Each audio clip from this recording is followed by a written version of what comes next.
7 strong days. Gone. What happened? You tell me. What happened? Were you living your best life? Were you gliding through every moment, just blissfully in content, striding towards your greatest purpose? I felt like I was. And I can prove it because somehow I'm back here again. Somehow a little wiser, a little more fulfilled, a little more driven, a little more the better version of me. I can only hope that you feel the same. I hope that everything you did during the last 7 days was fulfilling. Now, if it wasn't, well, let's talk about how we might be able to change that. What can we do in order to improve upon our reality? Individually, our outlook on life. How can we improve upon it? Now, going back to our favorite triumvirate of mind, body, spirit. Body, it's what you put in, how you treat it, how you move it. We're not going to focus on that today. Spirit, we've already touched on. Whether you like it or not, you're full of it. But we're going to go to the mind today. You see, the mind is where it all truly begins for your ability to transform your life, your reality, your existence. It's the most powerful part of you, and it's seldom trained to be put to task, to be always dialed in, to be aware of its capacity. The mind is always thinking. It is a thinking thing. Thoughts and thoughts and thoughts and thoughts. Thoughts about thoughts. Thoughts about thoughts about thoughts. Thoughts about feelings. Thoughts about events. Thoughts about things that happened. Thoughts about things that haven't happened. Thoughts about things that might happen. Thoughts about things that you don't want to happen. Thoughts. Endless thoughts. Fears. Thoughts, thoughts, thoughts, thoughts. So if the mind is a thinking thing, then it must be given something good to think on, at very least. Now, the further you go into Eastern traditions, they say, no thingness, no thoughts. Restrain the mind to an absolute peace where there's just a Zen frequency of blissful nothingness. Now, for us in the West, what the fuck is that? That doesn't make any sense. Well, it's only because we're so materialistically driven. We're so grounded in our understanding of the things that we think are real. Read it in a book. Saw it in a movie. My teacher taught it to me. My mom said this. My dad said this. My best friend says this. We're surrounded by people who are really good at the right brain side of life. Really, really good at the materialistic manifestation of reality. Well, that's what we base our rules off of. It's how to acquire more physical wealth, physical power, more cars, more wealth, more money, more houses, right? More buildings, more. And from that paradigm, of course, the idea of no thingness seems like insanity, but it's quite the opposite. And from the other paradigm of no thingness, of just letting it be, this endless pursuit for materialistic stuff is also insanity. Faster, bigger, stronger, quicker, more robust, more. At what expense? This idea that people discuss about in the Bible about being made in God's image. How often do we think on that? Ponder on that? Let that be the one thought that we obsess over. What could that possibly mean, to be made in God's image? It means you look like God, you stand like God, but to be made in God's image, what does that mean for you? Why don't we spend more time obsessing over this detail? What are the attributes of the image of God, would be my first question. All-knowing, all-powerful, omnipotent, neither here nor there, everywhere and nowhere. All of these attributes would be a part of that image. And if we're made in that image, then how are those attributes reflected upon us if we're made in the same image? Is it just the physical form that we get? Or is there something more to it? Is there something deeper? Something unspoken? This is one of the questions that I asked myself when I had my big collision with reality that shattered my entire frame of reference, broke every paradigm that I held true. I can see it now. It's obvious. But at the time, you don't know what you don't know. And you operate with the information that you do know, and everything you don't know doesn't exist. So you keep chugging away with the minor little data set that you have. And then when finally something breaks into that and doesn't compute, you either have a mental breakdown or you expand. I did both.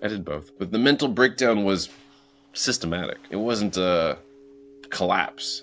It was a introspective analysis of, okay, I've been operating my life this direction, playing by this set of rules, looking around, seeing other people's success, and gearing my life towards that degree of definition of success, of life. And then an event took place in my life that, no matter how I tried to make it fit, did not coexist with the paradigm of reality that I had constructed for me. No matter what you tried to do with it, it just did not make any sense.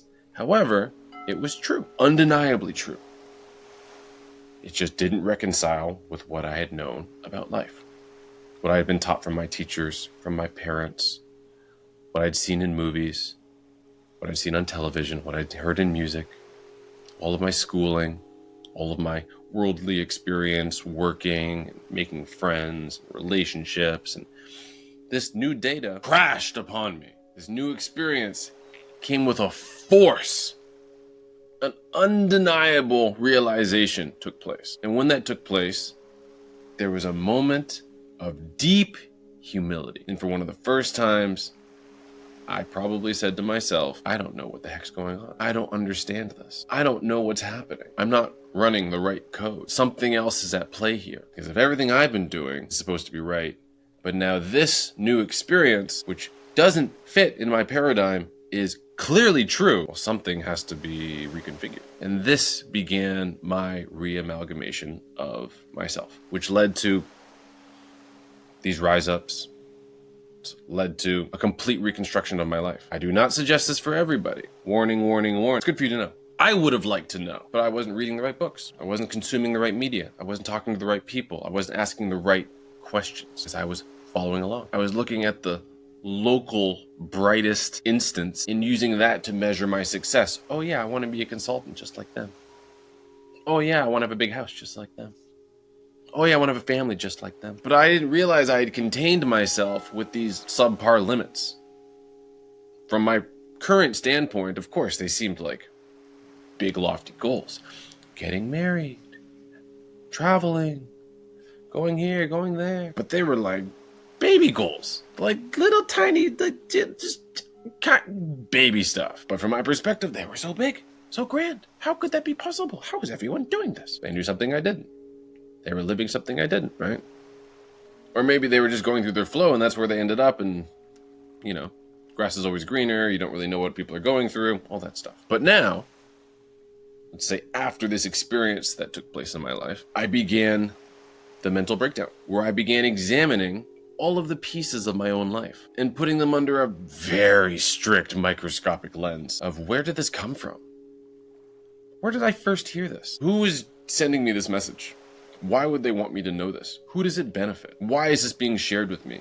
Where is the message being conveyed?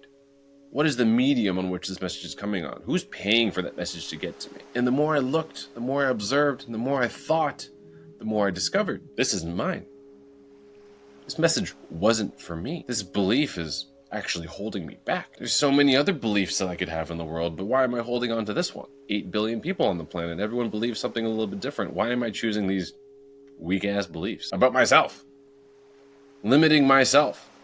Holding back myself. Restricting myself. Well, this makes no sense. And as I was peeling back those layers, examining, oh, I say this all the time. Okay. Why do I say this? Is this a good thing to say? I say it when I'm usually upset. Why am I upset? Okay, we'll get back to that later. But why do I say this? It's not nice to say. When I say it, does it make me feel good? No, it doesn't. But why do I say it? Why do I put that out in the world? Where does it come from? Well, it comes from within me. Where did I first hear it? Well, I heard it there. I thought it was interesting. I thought it was fun. I thought it was cool. But now I say it here. It doesn't seem cool. It doesn't seem interesting. It doesn't seem fun. I should stop saying this. It doesn't benefit me. It doesn't benefit anyone. When other people hear me saying it, I don't sound like a good version of me. So this is no good. So gone. But you got to do that with everything in your life. Not just the thing you say, the little quips that you remark. Right? Everyone has their little go-to phrases in their limited lexicon, right? Are the things you say because your parents say them?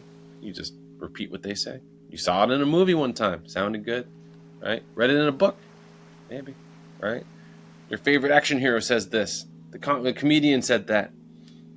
Right? And you just make it a part of you because you're trying to amalgamate your identity based off of the fragments of people living their lives around you. Deep mental breakdown. That was me. Methodic mental breakdown.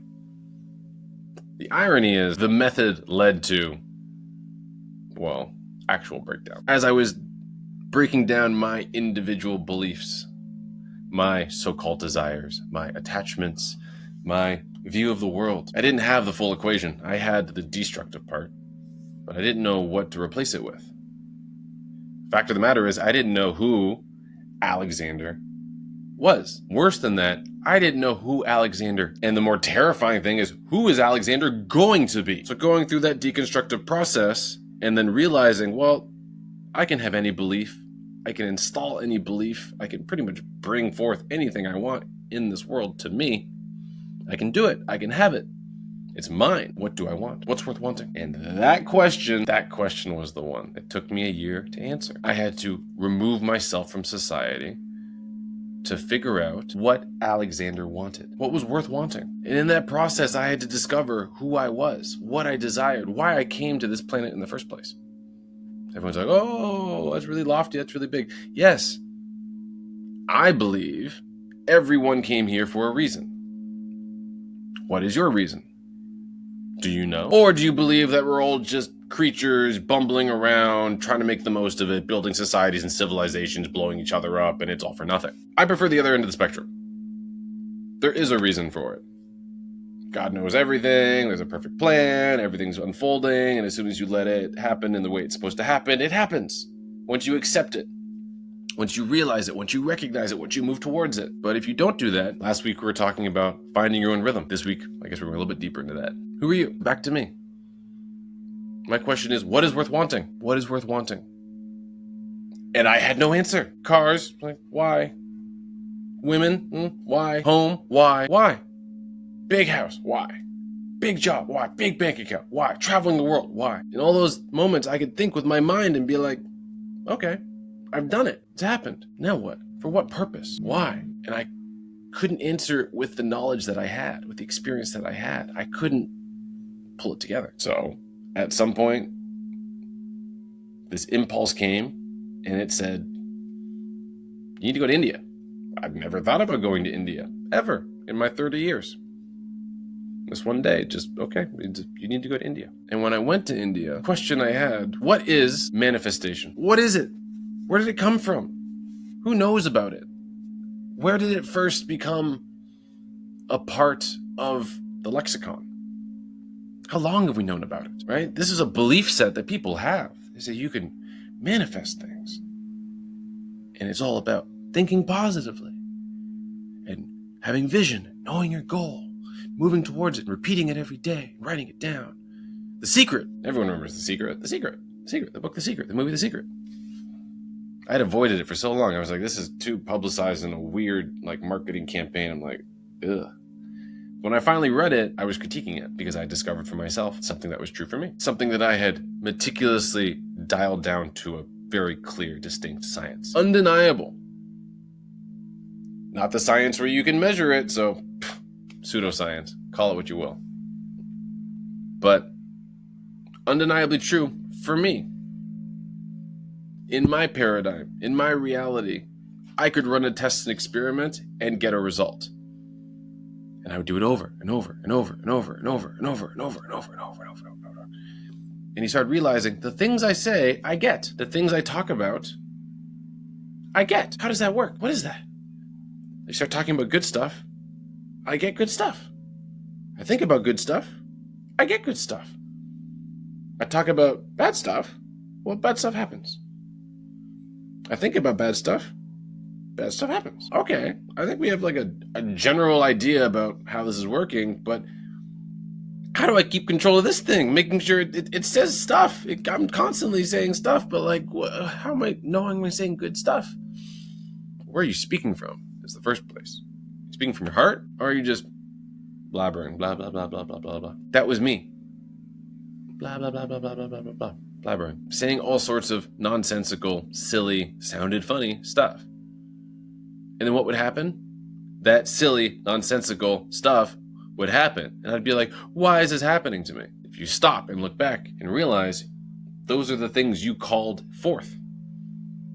You brought these things into your life because you spoke them into existence. Whether by yourself or with your friends or with some acquaintances, it doesn't make a difference. You're saying and thinking these things. And then why are you surprised when they come about? What does The Rock like to say? What you focus on grows. When you focus on shit, shit grows. Where you put your awareness, where you put your attention, where you put your focus, that grows. I want to go to the gym and get bigger, focus on my muscles. Watch those grow. I want to focus on my mind, read more books, watch that grow. Where you put that energy, I want to focus on positive things, not the negative aspects of my relationship. If you focus on that, guess what? It grows. The analogy I like to use is when you're not with your significant other, are you thinking about them cheating on you? If you're doing that, there could be a number of reasons why that's the case. But when you're doing that to your subconscious mind, it's happening. They are, in fact, cheating on you. Not in the reality, but the more you think about it, the more eventually, yes, in reality, it becomes real. But to yourself, you're putting that poison in. If you think that's actually true, then you shouldn't be with that person. Simple, right? If you truly, truly believe that, then this is not right. Address it. Go directly at it. But the more you think about it, the more you're just poisoning yourself. It's happening over and over and over again. And then when it happens, you're like, oh, I knew it. Yeah, dummy. You did it to yourself. So back to this mind aspect and thoughts and then manifestation. So when I ventured to India, I had one question. Just one question. How can I get as close to the root of this manifestation concept? Who knows about it? Who's heard of this thing? Who first documented it? And I just brought it up when I talked to people casually. I was like, hey, what do you know about this? You heard of this? What is that? And everyone gave me a slightly different definition. I was like, I'm not satisfied with that. Keep going. What is that? What is it? What do you think it is? How do you think it works? Is it real? Where did it come from? What mechanism is responsible for it? What do I need to do in order to make it real? To make it work? There's so many books written about it. It even shows up in scientific experiments. You have different scientists doing the same experiment, expecting different results, and they get different results. How is that possible? I thought science is always the same. Science is always the same. Yeah, until we interfere with it, right? That's what we're getting right now with all the quantum mechanics we're looking into. All of a sudden, everyone's talking about quantum. Everyone's talking about quantum. How when you observe or consciously interact with something, you affect it, you change it. I don't want this to happen, right? Rather than not thinking about it, focusing on things you do want to happen. Oh, I don't want this to happen. You're focusing on something you don't want to happen. And if you know anything about the universe or manifestation, apparently it doesn't understand this idea of negation. And when you think about the mind, well, that makes perfect sense. The mind is a visual instrument. How can you negate a visual instrument? Think about nothingness. Great. But you can't say, don't think about monkeys. Whoops. Right? Don't think about monkeys. Don't think about bonobos. Don't think about chimpanzees. How about this? Here's how powerful your mind is. Someone shared this with me. I want to share this with you. This is fun. Your tongue knows what everything feels like. Try it. Imagine your tongue on the tip of this microphone. Yeah. This carpet. Yep. This book here. Yep. The wood. Yep. Your tongue on your hair. There it is, right? Cold steel, ice cube, concrete. Yeah, that's how powerful your mind is. That's how powerful it is. It can literally recreate all of this stuff, right? Don't imagine your tongue on the concrete. Oops, that's how powerful it is. You felt it. Over and over. We can keep going all day. Try it. It's absolutely mind-boggling how powerful your mind is. But we don't have any manual for it. At least not one that has been widely distributed. You might call it the Bible, might call it the Bhagavad Gita, might call it the whatever you are into. These are technically mind manuals. They use allegory, analogy, parable in order to give you a psychological representation of what humanity should do in a reflection of the shadow of God, right? But we don't read it like that. We read it like, I don't know, however the person who tells us to read it tells us to read it. So there's so much power in this non-tangible, spiritual connection. However you come to it, you come to it. But make sure it's you coming to it, not you being usurped or finessed or directed or controlled. It's not for that. It really isn't. Back to the mind. The mind is powerful. You just licked a bunch of stuff. Gross. But the mind can do so much more.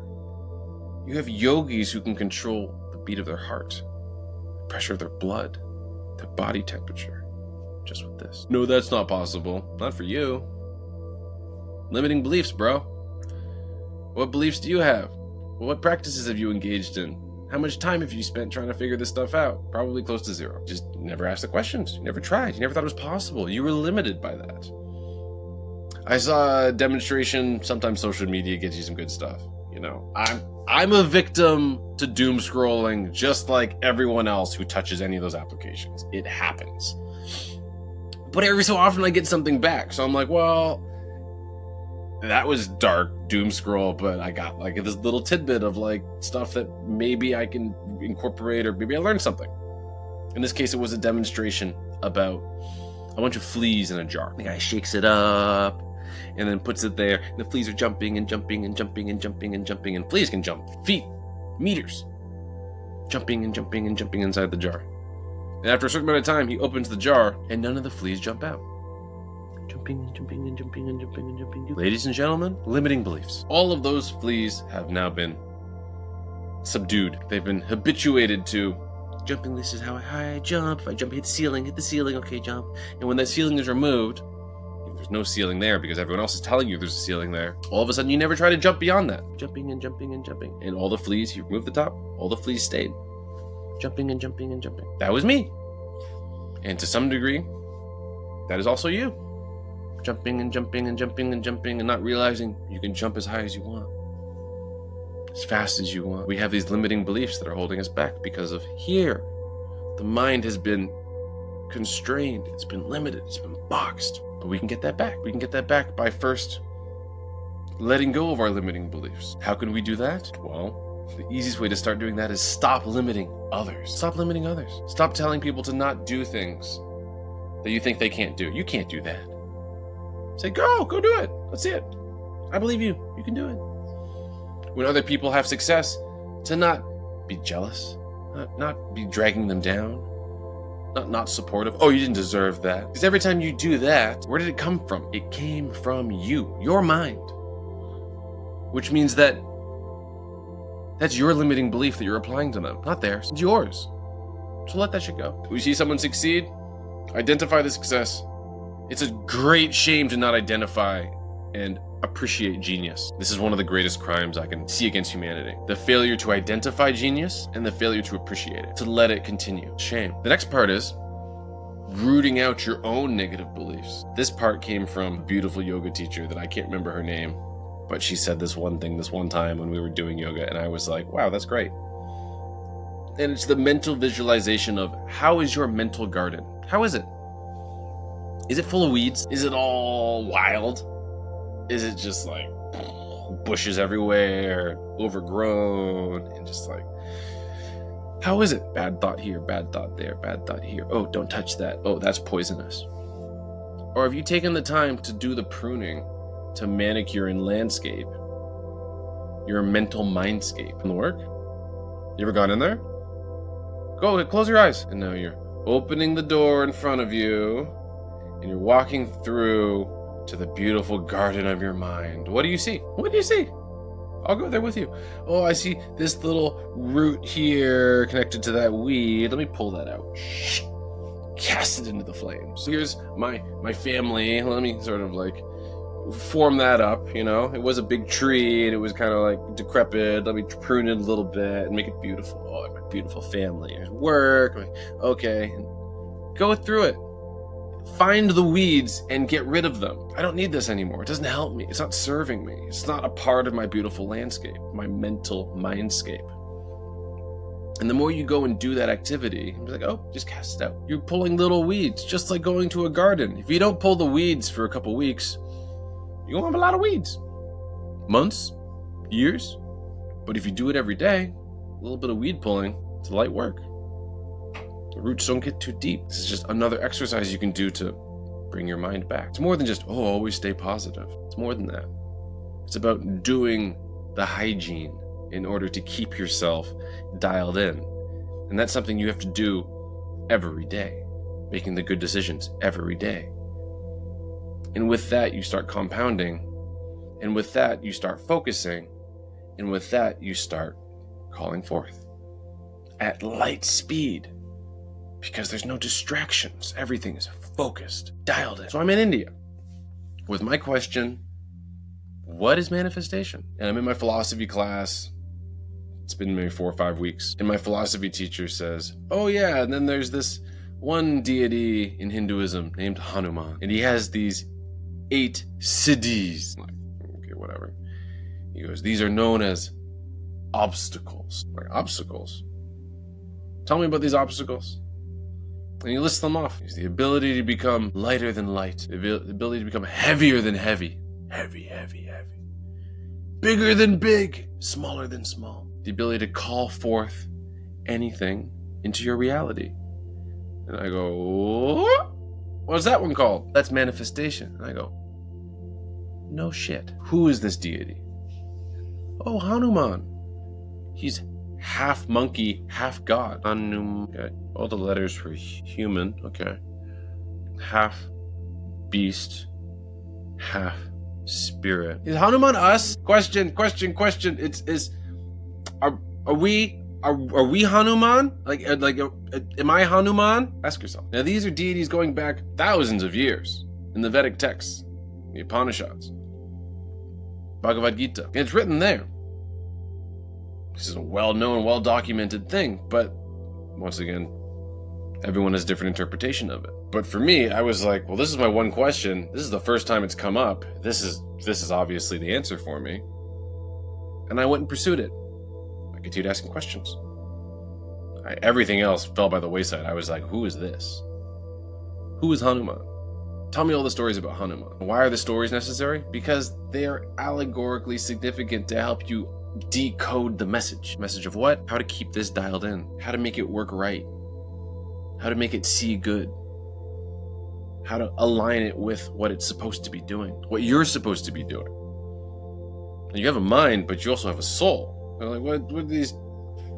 Why is this and that? And what's the purpose? Right? Well, if your mind is right, it should be in line with your soul's desire, what it's trying to come through and do.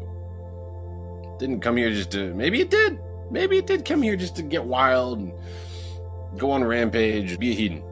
It's possible. But maybe there's something else there. Maybe there's some specific journey that soul's looking to go on. But if your mind is not right, not focused, not aware of how it's supposed to operate, not aware of the beautiful powers it has built into it, the natural abilities, like the fact that you can tongue touch anything, like the palm of your hand. You just did it right there. Brick.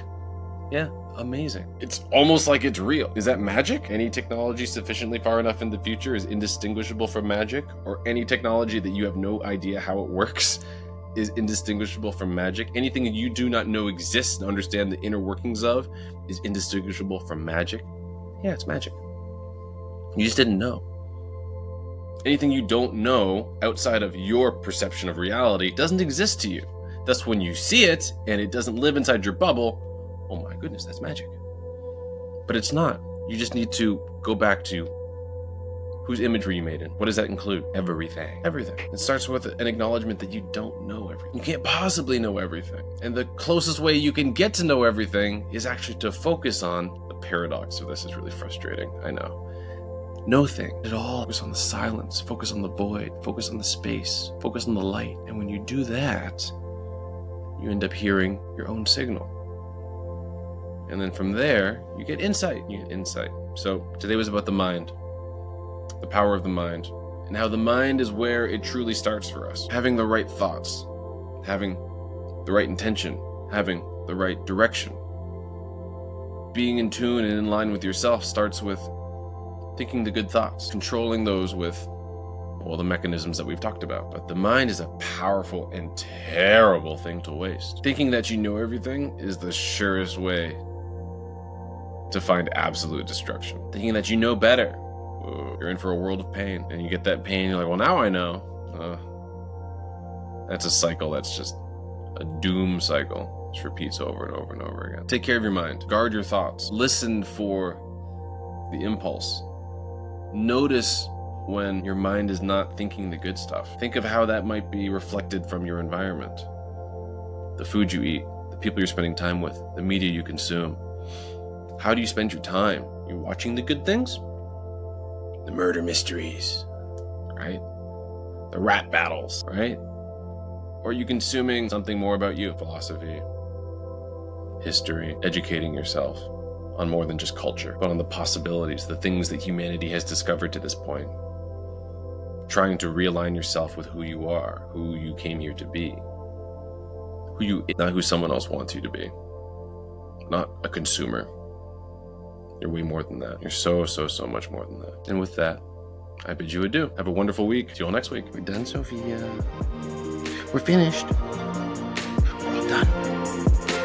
What do we do now?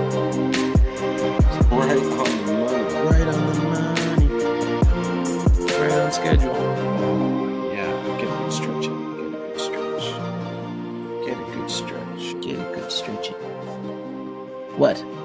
What's that look for? Oh, look who I found. Mr. Tiger! No, you're not interested? Really? Not today? I bet if I throw it, you'll go. Ha ha ha ha. All right, have a good week.